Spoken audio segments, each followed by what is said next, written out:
सर्व स्पर्धकांना माझा नमस्कार. इकॉनॉमी मध्ये कॉन्सेप्ट अत्यंत महत्वाचे असतात, तेव्हाच इकॉनॉमी समजते.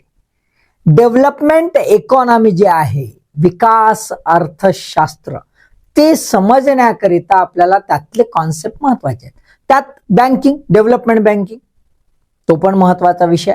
आणि त्याच कॉन्टेक्स्ट मध्ये जेव्हा आपण ट्रॅडिशनल बँकिंग सिस्टीम पाहतो, पारंपरिक बँकिंग सिस्टीम म्हणजे इंडिजिनस बँकिंग, त्या कॉन्टेक्स्ट मध्ये हुंडी, ट्रॅडिशनल बिल ऑफ एक्सचेंज महत्वाचा आहे. तर हुंडी म्हणजे काय, त्याचे काय प्रकार आहेत, ते आज आपण एकदम थोडक्यात समजून घेऊया. चलायचं, चला मग. तर पहिल्यांदा हुंडी शब्द कुठून आला रे बाबा, तर संस्कृत शब्द आहे हुंड, म्हणजे पैसा गोळा करणे. आधी काय व्हायचं की जे मंदिर होते आणि त्या मंदिरांमध्ये जो वर्गणी गोळा केल्या जायची, दॅट इज अ हुंड. त्यातून निघाला शब्द हुंडी. हुंडी म्हणजे काय, तर आपल्याला पहिल्यांदा दिसतंय it's a negotiable instrument. Negotiable म्हणजे दोन्ही याच्यानी पार्टीने हो हो म्हटलं आहे. ओके, परक्राम्य वाटगाठी करण्याजोगा दस्तावेज, निगोशिएबल, ज्याच्यात आपण हो नाही असं म्हणू शकतो, तो निगोशिएबल इन्स्ट्रुमेंट. दुसरा आहे तो कसा असेल, लिखित असेल, रिटर्न असेल आणि अनकंडिशनल ऑर्डर असेल, without any condition. Unconditional order. Unconditional order म्हणजेच काय, तर जे दस्तऐवजावर म्हटलेलं आहे तेच, त्या व्यतिरिक्त कुठलंही नाही, अनकंडिशनल. आणि अदा करण्याकरता, कशाकरता अदा करणार, टू पे, है ना, टू पे द मनी और credit what ever may be, त्याकरिता म्हणून आहे. So it's a negotiable instrument. Return, unconditional order आणि टू पे. फार छान, ओके फाईन, है ना.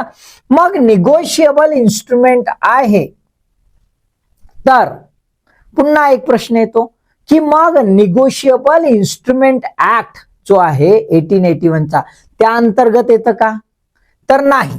निगोशिएबल इन्स्ट्रुमेंट ऍक्ट 1881 याच्यामध्ये हा येत नाही.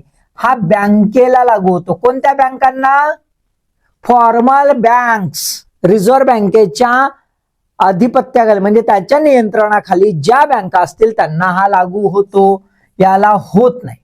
मग याला होत नाही म्हणजेच हा कुठला इन्स्ट्रुमेंट आहे, तर हा आहे इनफॉर्मल इन्स्ट्रुमेंट. हा कसा आहे, इनफॉर्मल इन्स्ट्रुमेंट आहे, फॉर्मल इन्स्ट्रुमेंट नाही. हा कुठल्याही, ज्याला आपण म्हणतो कायद्याच्या बंधनात नाही. मग हा कायद्याच्या बंधनात नाही, कुठल्याही निगोशिएबल इन्स्ट्रुमेंट ऍक्ट मध्ये येत नाही, इट्स इनफॉर्मल. मग याचं महत्व कसं, किंवा याच्यात दगाबाज होईल ना, होऊ शकते ना, तर महत्व असं की though it is informal, it based on the trust, विश्वास. विश्वास कोणाचा, तुमचा आमचा का नाही. तर ज्याने हे इन्स्ट्रुमेंट इश्यू केलेला आहे, ज्याच्या अगेन्स्ट मध्ये त्या पार्टीचा, त्या पार्टींचा, त्या दोन व्यक्तींचा एकमेकांवर असलेला विश्वास. सो होल हुंडी सिस्टीम, पूर्ण हुंडी सिस्टीम कशाच्या आधारावर चालते, विश्वासाच्या आधारावर चालते, based on the trust.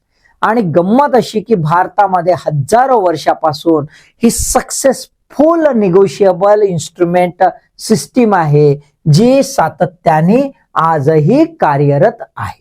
Okay, मग आता हे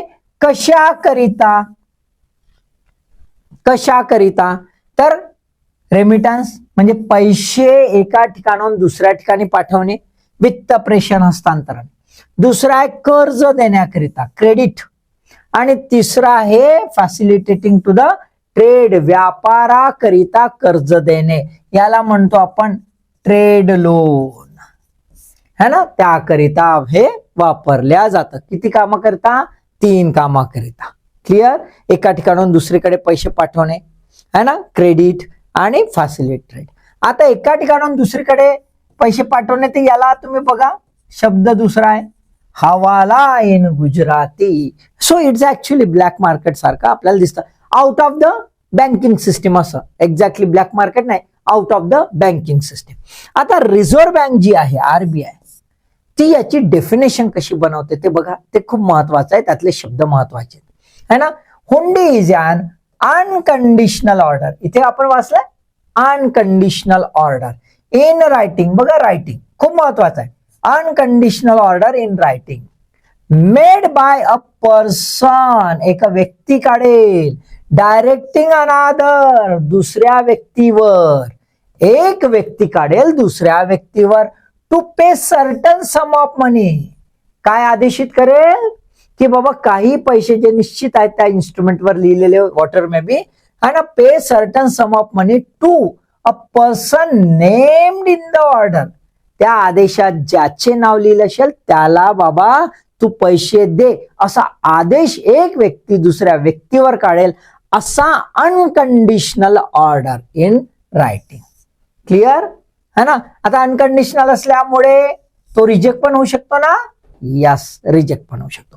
क्लिअर, इतका कॉन्सेप्ट क्लिअर झाला. आता आपण बघूया की कसं होतं ते.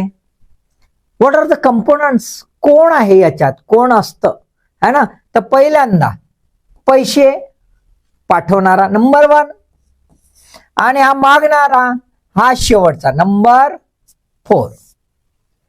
मग हा पैसे पाठवायचे आहे, पण हा सपोज टू बी एका गावी राहतो, ए गावी, आणि हा बी गावी राहतो.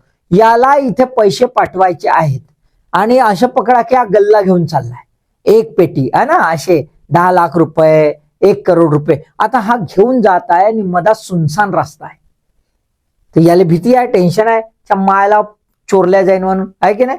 तर तो का करते, तिथला खास माणूस राहते त्या गावचा, त्या माणसाला म्हणते पा रे बाबा, मी हे जे आहे ना 1 करोड रुपया हा मी तुला कॅश देतो.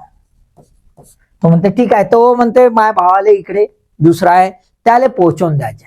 तो म्हणते चिंता करू नको, पण आता हा 1 करोड पोहोचवायचा आहे मला, तर खर्च तर लागन, तर मला 1 लाख रुपया देऊन टाक.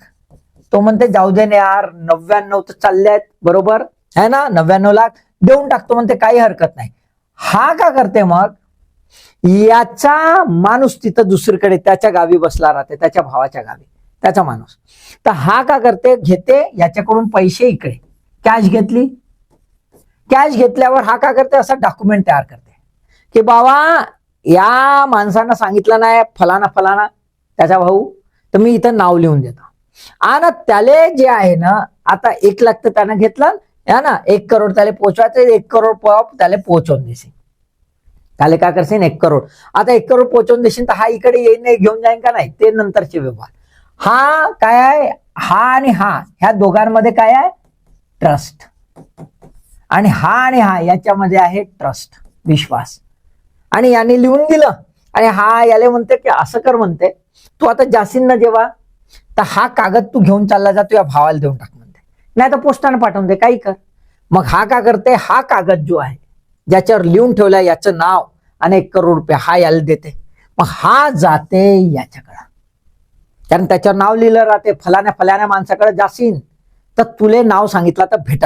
तर मग हा त्याच्या गावच्या याच्याकडे जाते आणि म्हणते बाबा हे घे. तो म्हणते अरे पाहू दे तुझं नाव हो कन्फर्म, 1 करोड रुपया तुला द्यायचा. हा याला कॅश देऊन टाकते. हा का करते, याला कॅश देऊन टाकते. म्हणजे कसं, आता याने इकडे कॅश आणलं का 1 करोडची नाही है ना, इकडे कुठं कॅश गेली का नाही, पण इथून इकडे ट्रान्सफर झाले. यानं फक्त एक कागद दिला. आता हा कागद जर चोरीला गेला तरी टेन्शन आहे का, कारण याचं नाव लिहिलं आहे. मग याच्याकडे दुसरा कोणी गेला तो म्हणून सांग तू या नाव काय है ना, तर हा नाव आहे. मग नाव गाव पत्ता सगळा विचारण. हा म्हणून बे तू खोटा बोलतस लमच्या, बरोबर आहे. तर दुसरा काही चोरू शकत नाही, ज्याचे पैसे आहेत त्याला भेटेल. तर म्हणजे हा सिक्युअर्ड आहे, सिक्युअर्ड आहे, बरोबर आहे. याच्यामध्ये हा ड्रॉवर जो आहे त्याने आदेश काढलेला याच्यावर की ह्या व्यक्तीले जो बेनिफिशियरी आहे फलाना याले तुले पैसे द्यायचे आहे ना, आणि याले तो कागद देऊन टाकला. हा इकडे आला आणि त्याने पैसे घेतला. आहे का नाही मजा, आहे ना, मस्त पैकी. तर हा जो आहे सगळा कशावर चालते म्हणतो, ट्रस्टवर. मग आता याच्या पद्धती आहेत. हा जो आहे कशा प्रकारचा असेल बा हुंडी, तर सिक्युरिटी खूप महत्वाची आहे.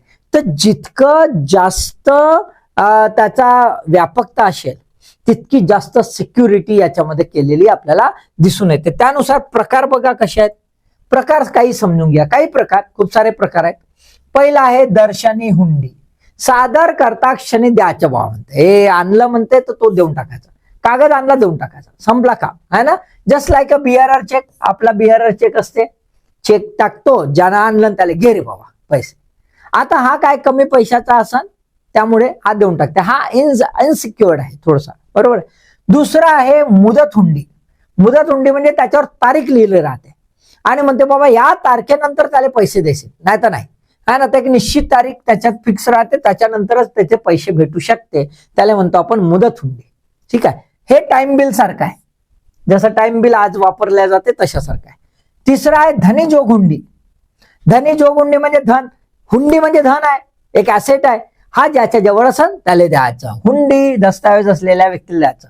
बिअरर चेक सारखं आहे. इथं नामजोग. नामजोग म्हणजे नाव लिहिलेला. नामजोग म्हणजे हुंडीवर नाव ज्याचं लिहिलं असेल त्याच व्यक्तीस द्यावे. टेन्शन नाही. आपण आता चेकवर लिहितो है ना, नाव लिहितं त्याच व्यक्तीला भेटत.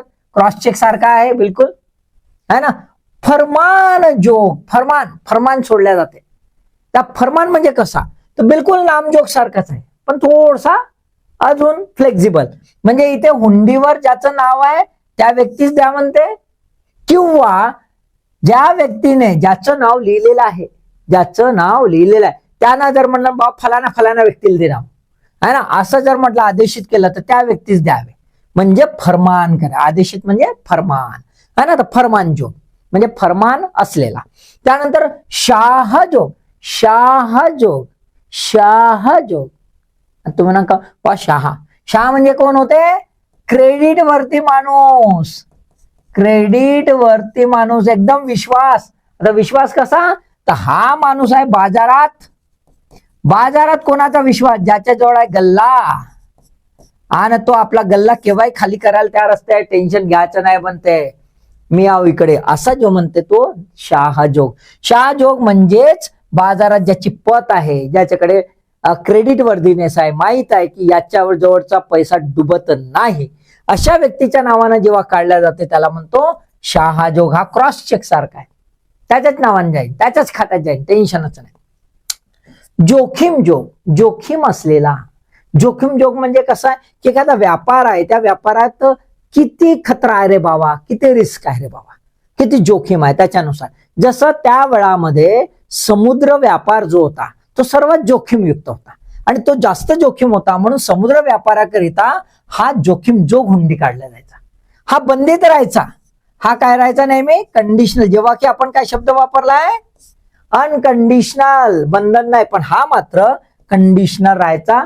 अदा करावं लागेल म्हणजे करावंच लागेल, एवढंच द्यावं लागेल म्हणजे द्यावं लागेल, बरोबर आहे. त्यामुळे या हुंडीचा रेट जो आहे ना, इंटरेस्ट रेट, तो हाय राहायचा. या हुंडीचा रेट हाय राहायचा, बरोबर आहे. आणि हा अधिक धोकादायक आहे, त्याच्यामुळे तो कंडिशनल ठेवण्यात आला होता.